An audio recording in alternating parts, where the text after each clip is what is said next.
এবারের ভারতীয় লোকসভা নির্বাচন জন্ম দিয়েছে চরম নাটকীয়তার। কংগ্রেসের আকস্মিক উত্থান নাড়িয়ে দিয়েছে মোদির একক আধিপত্যের সুখাসন।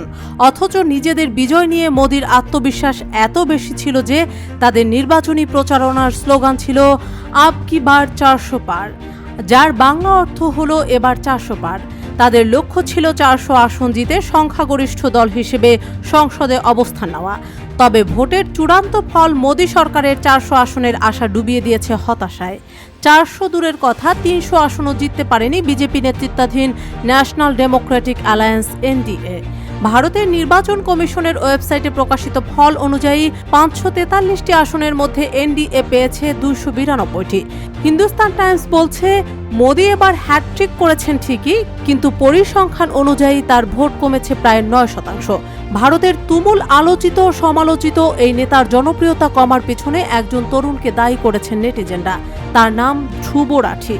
তিনি বড় কোনো রাজনীতিবিদ নন কোনো সেলিব্রিটি ব্যক্তিত্ব। তাহলে মোদির গদি নাড়িয়ে দেওয়া কে এই ধ্রুব রাঠি? ভারতের লোকসভা নির্বাচনের ফল ঘোষণা শুরুর পরপরই সোশ্যাল মিডিয়ায় ট্রেন্ডিংয়ে উঠে আসে একটি নাম, ধ্রুব রাঠি। ফেসবুক এক্সে ছড়িয়ে পড়েছে তার বিবৃতি, never underestimate the power of a common man. Dhruv Rathee একজন ইউটিউবার। গত কয়েক মাসে নরেন্দ্র মোদী ও তার দল বিজেপির কঠোর সমালোচনা করে একের পর এক ভিডিও তৈরি করেছেন তিনি। তার ভিডিও এতটাই জনপ্রিয় হয়েছে যে Al Jazeera, France 24, the Economist, Time magazine, the Telegraph, the Print, the Economic টাইমসের মতো আন্তর্জাতিক পত্রিকায় শিরোনাম হয়েছেন তিনি। কি আছে তার ভিডিওতে যা ভারতের মানুষকে মোদির বিরুদ্ধে এতটা খেপিয়ে তুলতে পেরেছে? স্ক্রিনে উপস্থিত হওয়া মাত্রই ব্যাকগ্রাউন্ডে অশুভ সাউন্ড ট্র্যাক বাজতে শুরু করে।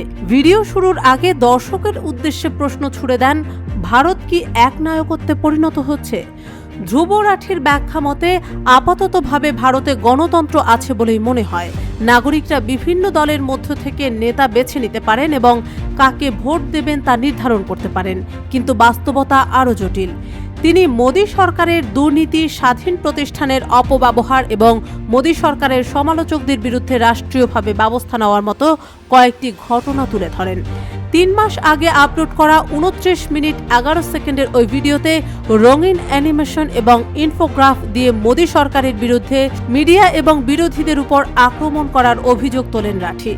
একের পর এক ভিডিওতে ধ্রুব রাঠি তুলে আনেন কৃষক আন্দোলন, লাদাখ ইস্যু, ইলেকটোরাল বন্ডের স্ক্যাম, ভারতের বেকার সমস্যা সহ গুরুত্বপূর্ণ সব ইস্যু। তথ্য উপাত্ত, সংবাদপত্রের প্রতিবেদন, আদালতের রায় সব তুলে ধরে তথ্যভিত্তিক ভিডিও তৈরি করেন তিনি।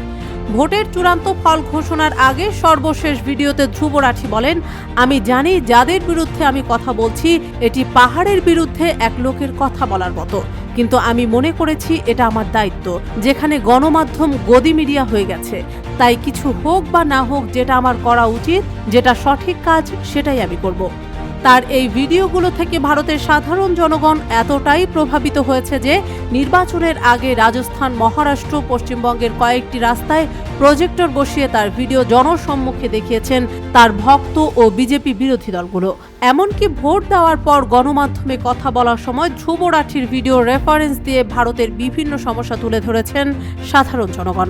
ধ্রুব রাঠির এসব ভিডিও এত ব্যাপকভাবে ছড়িয়ে পড়ার অন্যতম কারণ হলো তিনি কথা বলেন একেবারে সাধারণ হিন্দি ভাষায়। তার ভিডিওতে ইংরেজি শব্দ প্রায় নেই বললেই চলে, তবে তিনি ইংরেজি সাবটাইটেল যুক্ত করেন। এতে করে বাংলাদেশ, নেপাল, পাকিস্তান সহ বিশ্বের বিভিন্ন দেশ থেকেও তার প্রচুর সাবস্ক্রাইবার রয়েছে।